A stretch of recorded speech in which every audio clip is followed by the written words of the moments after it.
So, if you were flying in India recently, you probably felt the chaos firsthand.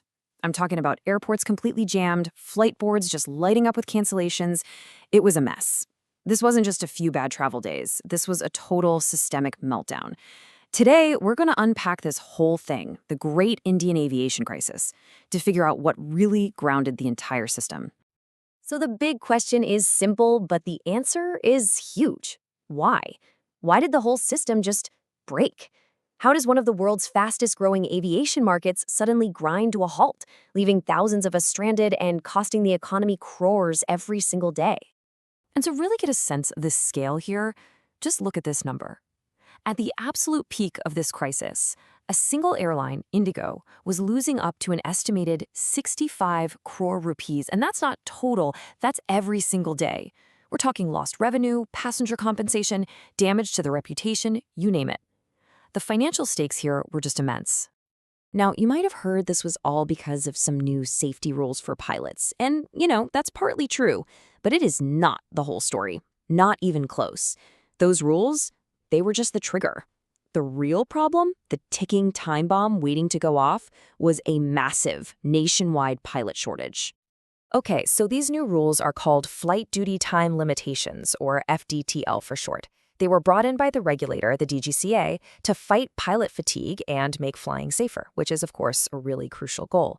But in an industry that was already stretched super thin, these rules were basically the spark that lit the whole thing on fire. Right, so let's be super clear about this. The FDTL rules didn't create the crisis, they exposed it. They just pull back the curtain on a really dangerous flaw in Indian aviation. The country simply does not have enough pilots to fly its planes. And this table just lays out the problem in stark numbers. Look at this. We're already running with a 15% shortage of active pilots. But the real kicker is the pipeline for new pilots. We're only training about half the new pilots the industry needs every single year. Even the number of flight schools can't keep up.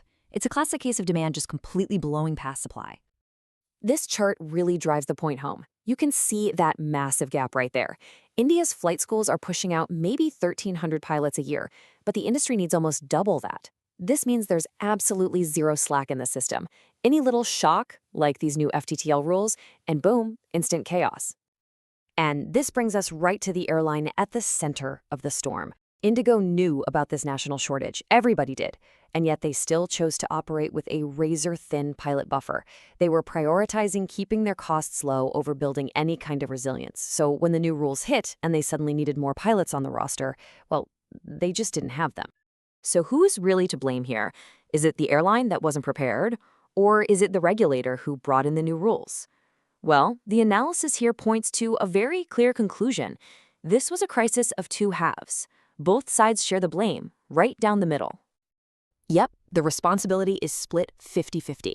Half of it lies with the airline, IndiGo, for its operational failures, and the other half lies with the regulator, the DGCA, for its failures and how it rolled this out and watched over the market. Let's break down exactly why. Okay, on IndiGo's side, it was just a total failure of preparedness. They had over a year and a half of warning about these new rules, and they still failed to hire enough pilots. That's a huge strategic failure. Then, on the DGCA's side, they didn't even bother to check if airlines were ready. They didn't run any stress tests. They just enforced the rules suddenly, which sent a shock through the whole market and allowed other airlines to jack up their prices, sometimes by 4 times. They completely failed to protect the consumer. All right, so we've assigned the blame. Now for the most important question. How do we fix this so it never, ever happens again?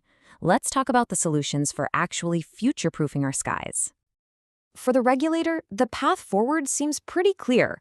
First, make readiness audits mandatory before any big rule change. Simple. Second, create some kind of market stabilization fund to protect passengers from crazy price gouging when a crisis hits. And third, hit airlines with heavy, hourly fines for cancellations that are due to crew shortages. Make it more expensive for them to cancel a flight than to just hire a standby pilot. And for the airlines, their entire strategy needs a major rethink. The key here is building resilience. That means they should be required to maintain a minimum 10% pilot buffer, a standby crew that's ready to go at a moment's notice. And they've got to invest in modern tech, AI and machine learning, to manage their rosters smarter and actually predict problems before they happen. Now, all of these fixes are for the long term. But what about you, the passenger? What can you actually do if you find yourself stuck in a situation just like this one? This is your playbook for protecting yourself. First things first, know your rights. You are often entitled to significant financial compensation. We're not just talking about a ticket refund, so demand it. Second, document absolutely everything. Tickets, emails, receipts for hotels or food you had to buy. This is your evidence. And third, if the airline is giving you the runaround, escalate immediately. Go file a complaint on the official DGCA Air Sewa portal. Don't wait. At the end of the day, this whole mess was way more than just an inconvenience for travelers. It was a massive wake-up call.